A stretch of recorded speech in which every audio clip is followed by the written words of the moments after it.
Assalamu alaikum. Let's move down to the surface chemistry part 2. In this part 2, we'll discuss about catalysis.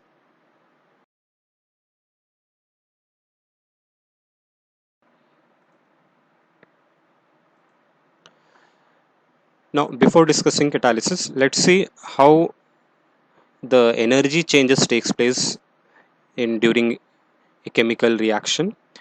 जब भी आप कोई chemical reaction carry out करते हैं, जो भी एनर्जी चेंजेस होते हैं वो कैसे होते हैं, क्या होता है, पहले वो डिस्कस करेंगे. उसके बाद हमको कैटालिसिस अंडरस्टैंड करने में इजी हो जाएगा. कोई भी केमिकल रिएक्शन ले लो. एक केमिकल रिएक्शन होने के लिए ऐसे रिएक्टेंट्स होना चाहिए जिनके पास कुछ मिनिमम अमाउंट ऑफ एनर्जी होना ज़रूरी है. A minimum amount of energy is required by the reactants to react and form the product. इस ग्राफ में हम देख सकते हैं, I have taken energy axis along y axis and here progress of reaction or the reaction mechanism is taken along x axis. तो जब भी हम कोई रिएक्शन मैकेनिज्म एक्सप्लेन करते हैं या फिर उसका ग्राफ प्लॉट करते हैं तो यहाँ पे रिएक्टेंट्स एक पर्टिकुलर एनर्जी वैल्यू से हम एक्सप्रेस करते हैं. We don't start from here because to start a reaction or whenever a chemical reaction starts it will not have reactants with zero energy. Means you need some reactants which should have some minimum amount of energy. Reaction जब होगा जब ऐसे reactants लेंगे जिसके पास कुछ potential है, कुछ react होने की एबिलिटी है, तभी वो रिएक्शन कैरी आउट कर सकते हैं उन रिएक्टेंट्स के जरिए से, नहीं तो वो रिएक्शन नहीं होगा. जैसे कि स्टेबल मॉलिक्यूल्स अगर लेंगे तो उनको आप हीट करके उन्हें एनर्जाइज करते हैं जब जाके वो रिएक्शन स्टार्ट होता है. या फिर अनस्टेबल मॉलिक्यूल्स लेते हैं तो अनस्टेबल मॉलिक्यूल्स की energy value, they will have some energy and they will start reacting using that energy. So in all cases the reaction will start where you will have reactants with minimum amount of energy. So here if you see this graph, from this point to this point, this much energy, this is the energy possessed by the reactant molecules to react, and this minimum amount of energy which is possessed by the reactants for reaction or during the reaction, we call it as potential energy. यहाँ से यहाँ तक already हम graph में यहाँ पे reactants mention करा हूँ, तो यहाँ से यहाँ तक जो भी एनर्जी है, इतनी एनर्जी रिएक्टेंट्स के पास ऑलरेडी प्रेजेंट है, तो इस एनर्जी को हम रिएक्टेंट्स की पोटेंशियल एनर्जी बोलेंगे. जैसे ही रिएक्शन स्टार्ट करेंगे, जैसे ये रिएक्टेंट्स को आप मिक्स करके रिएक्शन स्टार्ट करेंगे, तब अलग अलग मैकेनिज्म से रिएक्शंस हो जाते हैं. तो उस दौरान यहाँ पे हम ग्राफ में देख सकते हैं ये एनर्जी वैल्यू बढ़ते जा रही है एक पीक लेवल पर, और इमीडिएटली ये ग्राफ नीचे की तरफ आ रहा है और फाइनली प्रोडक्ट आपको मिल रहा है.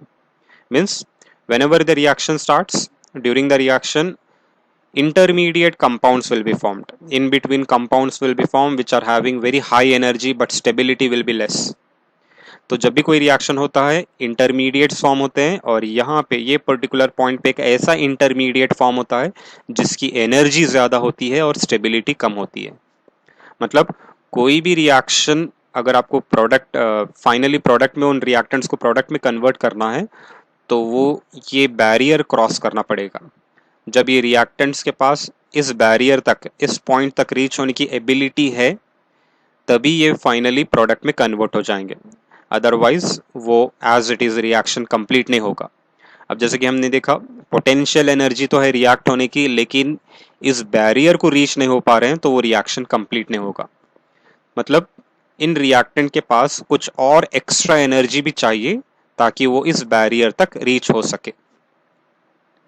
So here this barrier we call it as threshold barrier, and this extra amount of energy, यानी कि यहाँ से यहाँ तक की एक्स्ट्रा एनर्जी, पहले तो इतनी एनर्जी थी इनके पास, अब इसके अलावा इतनी थोड़ी और एनर्जी चाहिए ताकि ये इस बैरियर, इस पॉइंट तक रीच हो सके. So this extra amount of energy required by the reactants to reach the threshold barrier or to form the activated complex or to form the intermediate complex is called as activation energy. तो इस energy को हम activation energy बोलते हैं. Means the minimum amount of energy possessed by the reactants to form the intermediate compound or to form the activated complex is called as activation energy. Once the activated complex is formed, it immediately decomposes into product. अब जैसे कि एक ऊंचा पहाड़ है, आपको जो है उसको क्रॉस करके यहाँ पे ये साइड पहुंचना है, तो इसको जो है क्लाइम करने के लिए एनर्जी चाहिए। जो इसको क्लाइम कर सकता है वही यहाँ पे पहुंचेगा, नहीं तो नहीं पहुंचेगा।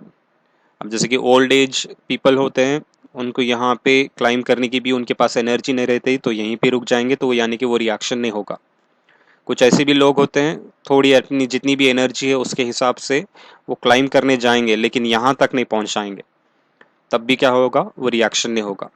और कुछ ऐसे भी लोग होते हैं जिनके पास यहाँ तक पहुँचने की एनर्जी होती है, और जैसे ही यहाँ पे पहुँचेंगे, ये एक स्लाइडर की तरह है, जो भी यहाँ पे पहुँचता है वो स्लाइड होके सीधा सीधा यहाँ पे पहुँच जाएगा। तो यहाँ पे भी रिएक्शन में भी वही होता है। Reactant should have first of all minimum amount of energy for reacting, that is called as potential energy. Some extra amount of energy is required to form the activated complex, we call it as activation energy. And this total energy from this point to this point, we call it as threshold energy. Threshold energy is nothing but sum of potential energy plus activation energy. Sum of potential energy and activation energy is called as threshold energy. So all chemical reactions, they progress in this manner. जैसे यहाँ पे भी एक example है. Now a person, you can see he is carrying a trolley along with some luggage, some goods are there. He has to go in this direction. When he is going from this direction, he requires lot of energy. यहाँ से अगर इस तरह से ये direction से ये जगह से जा रहा है, तो यहाँ पे इसे ज़्यादा ताकत चाहिए, ज़्यादा एनर्जी चाहिए, ताकि वो यहाँ तक पहुँच सके. और यहाँ तक पहुँचने के लिए क्योंकि एनर्जी भी ज़्यादा है और डिस्टेंस भी ज़्यादा है, टाइम भी ज़्यादा लगेगा और एनर्जी भी ज़्यादा कंज्यूम होगी. अब यहाँ पे क्या हो रहा है, कोई दूसरा रास्ता है जिससे ये अपना काम कम टाइम में, शॉर्ट टाइम में फिनिश कर रहा है और उतनी एनर्जी भी यूज़ नहीं हो रही है. यहाँ पे एनर्जी ज़्यादा यूज़ हो रही है और टाइम भी यूज़ ज़्यादा हो रहा है. यहाँ पे एनर्जी कम यूज़ हो रही है और टाइम भी सेव हो रहा है. तो कैटलिस्ट का फंक्शन ही यही है. कैटलिस्ट एक ऐसी चीज़ है जो रिएक्शन को जो एक ऐसे रास्ते से लेके जाता है जहाँ पे एनर्जी कम होती है और टाइम भी सेव हो जाता है. So here when you talk about catalysis, it is a phenomenon where substances change the rate of reaction. Rate of reaction यानी कि स्पीड ऑफ रिएक्शन. रिएक्शन की स्पीड को जो है सब्सटेंस चेंज करता है एक ऐसे रास्ते से लेके जाके जहां पे एक्टिवेशन एनर्जी कम है, या फिर एक ऐसे रास्ते से लेके जाता है जहां पे एक्टिवेशन एनर्जी ज्यादा, यानी कि दो टाइप के सब्सटेंस है. ओवरऑल इस फेनोमेना को हम बोलते हैं catalysis. So catalysis, it is a phenomenon where a substance changes the rate of reaction without undergoing any chemical change. यानी कि इस कैटलिस्ट का रिएक्शन में सिर्फ स्पीड बढ़ाने का काम है. वो कोई रिएक्टेंट के साथ परमानेंटली रिएक्ट होकर कोई दूसरा प्रोडक्ट फॉर्म नहीं करेगा. उसका काम सिर्फ रिएक्शन की स्पीड बढ़ाना है, रेट को बढ़ाना है, और फिर से आपको एंड ऑफ द रिएक्शन आपको कैटलिस्ट वापस मिल जाता है. जैसे कि आप एक टू व्हीलर्स या फोर व्हीलर्स की बात करते हैं तो स्टार्टर अलग हो जाता है और एक्सेलरेटर अलग. यहाँ पे एक्सेलरेटर का काम ये कैटलिस्ट का ही है. Catalyst accelerates the rate of reaction, that is it accelerates the rate of reaction, and finally it will complete the reaction by consuming less energy and saving more time. So in the graph also we can see this is the graph, the red line, which is the reaction which is taking place without catalyst, means this much large amount of energy is required. This is the activation energy without catalyst. But when you add up a catalyst provides an alternate path of low activation energy. Remember, catalyst will not lower the energy, activation energy. Instead, it will provide an alternate mechanism or alternate path where activation energy is less.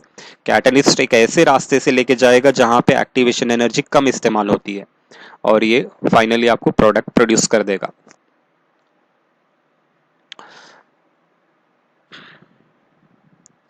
Now, if you talk about the different types of catalysis, We'll go with the next slide to discuss about those.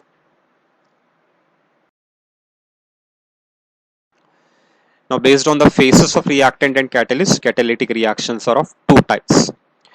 एक एक अलग अलग classification है, यहाँ पे एक एक करके डिस्कस करेंगे. फर्स्ट ऑफ ऑल क्लासिफिकेशन जो है faces of reactants and catalyst, यानी कि रिएक्टेंट और कैटलिस्ट का फिजिकल स्टेट क्या है, whether they are present in solid state or liquid state or gaseous state or different states. Based on that we divide into two important categories. One is homogeneous catalysis. Name itself says same phase. So एक ऐसा catalytic reaction जहां पे catalyst और reactants दोनों same face में हैं. Same face यानी कि दोनों लिक्विड हो सकते हैं या दोनों गैसियस फॉर्म में हो सकते हैं. वैसे टाइप के कैटालिटिक रिएक्शन को हम बोलते हैं homogeneous catalysis. A catalytic reaction where catalyst and reactants are in same phase. We don't focus on the product part. We discuss only about reactant and catalyst. अब इस एग्जाम्पल में देख सकते हैं हम, ये लेड चेम्बर प्रोसेस है sulphuric acid manufacture करने के लिए. Sulphuric acid is manufactured by two methods commonly, that is lead chamber process, and one other one is contact process. In both cases the main reaction is same, whereas the catalyst used are different. In lead chamber process nitric oxide gas is used as a catalyst. Sulphur dioxide gaseous form, oxygen gaseous form, even ये catalyst nitric oxide भी जो है gaseous form में. जब reactant और catalyst दोनों same face, दोनों same physical state में होते हैं, वैसे टाइप के कैटालिटिक रिएक्शन को हम बोलेंगे homogeneous catalysis. One more example, hydrolysis of methyl acetate. Methyl acetate upon hydrolysis दोनों भी लिक्विड फॉर्म में है. उसमें अगर आप कोई एसिड ऐड करेंगे जैसे कि HCl, that is also liquid, so that time you will get acetic acid and methanol. So here also we can see reactant and catalyst are in same phase, hence we call this reaction also homogeneous catalysis. One more example, hydrolysis of sucrose. Here also sucrose upon hydrolysis in acidic medium, that is sulfuric acid, produces glucose and fructose. So all these are examples of homogeneous catalysis where both reactant and catalyst are in same phase.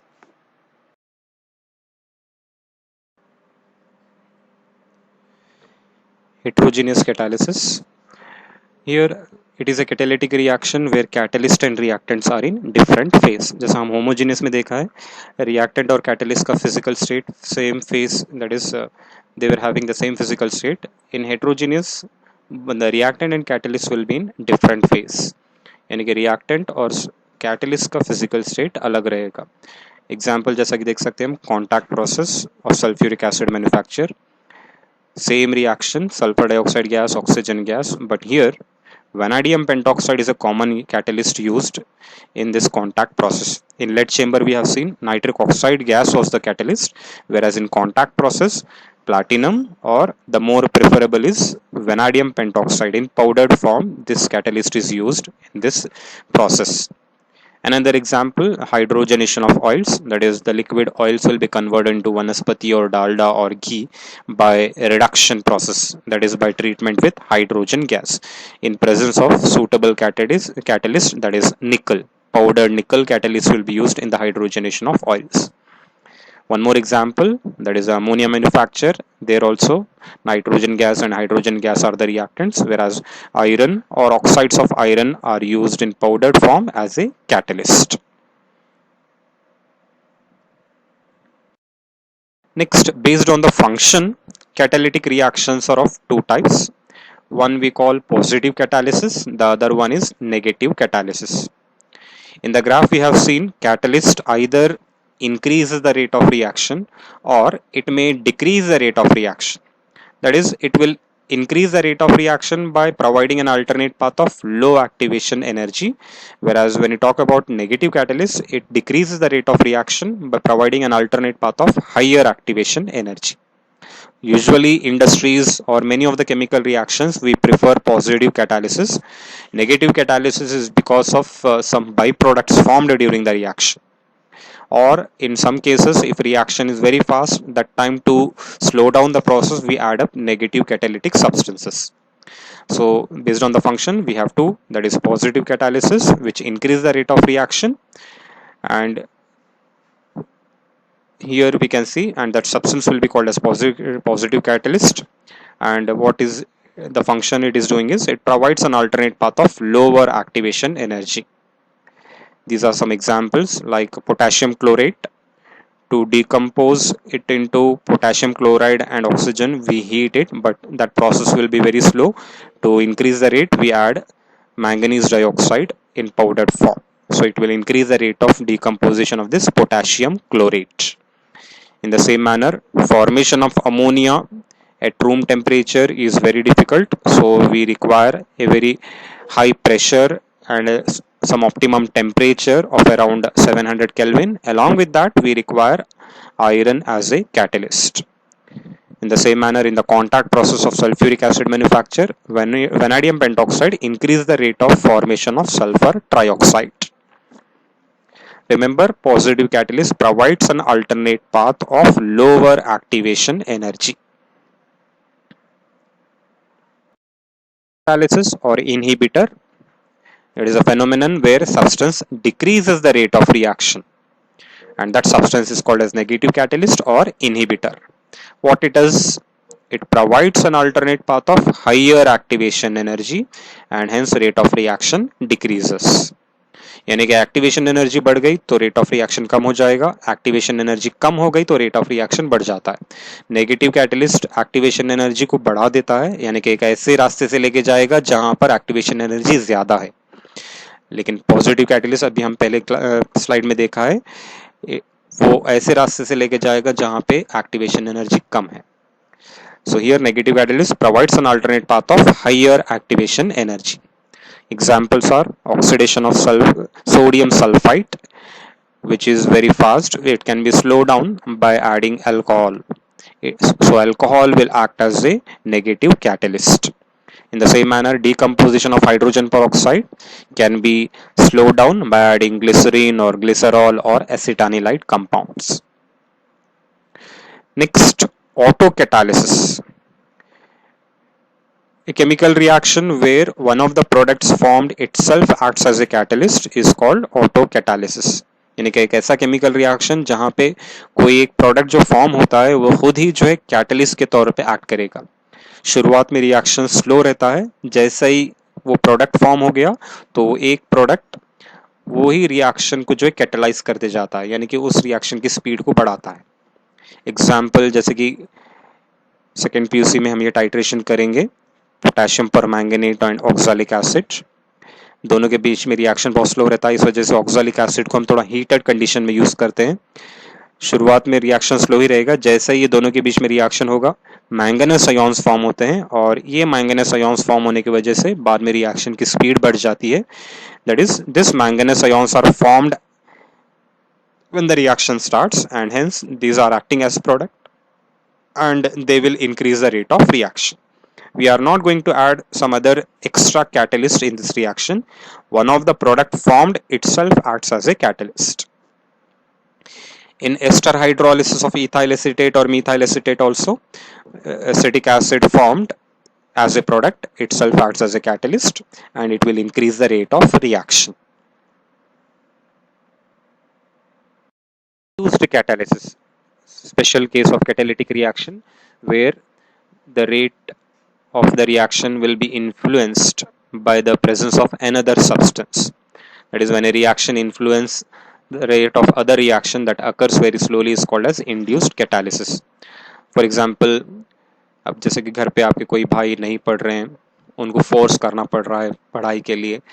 अब वो कब पढ़ते हैं, जब आप उनके साथ पढ़ाई करते हैं, यानी कि आपको देख के वो भी जो है थोड़ा इंस्पायर हो जाते हैं, अरे हमें भी पढ़ना बोल के सोचते हैं, तो आपके साथ साथ वो भी पढ़ना स्टार्ट करते हैं.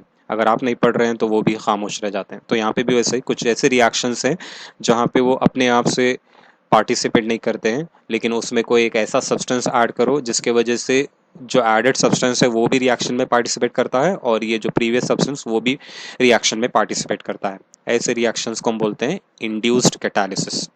For example, oxidation of sodium arsenite solution can take place only when it is mixed with sodium sulfite solution.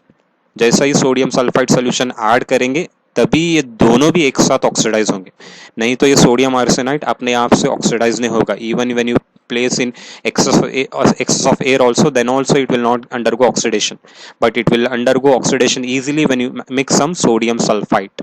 So sodium sulfide is inducing oxidation process in sodium arsenide, so we call this sodium sulfide as induced catalyst, and the process will be called as induced catalysis. इन पूरे catalytic processes में जैसे ही reaction start हो जाता है, reaction का rate increase हो जाता है, बाद में थोड़ा रिएक्शन का रेट जो है कम होते जाता है.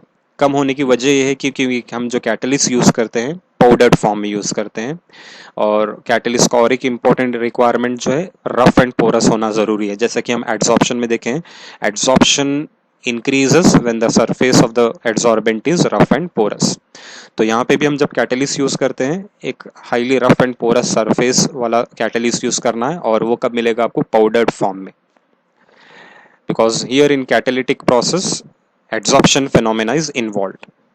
लेकिन कंटिन्यूस रिएक्शन कैरी आउट होने के बाद ये कैटलिस्ट सरफेस के ऊपर जो पोर्स होते हैं ये ब्लॉक हो जाते हैं इम्प्योरिटीज के वजह से.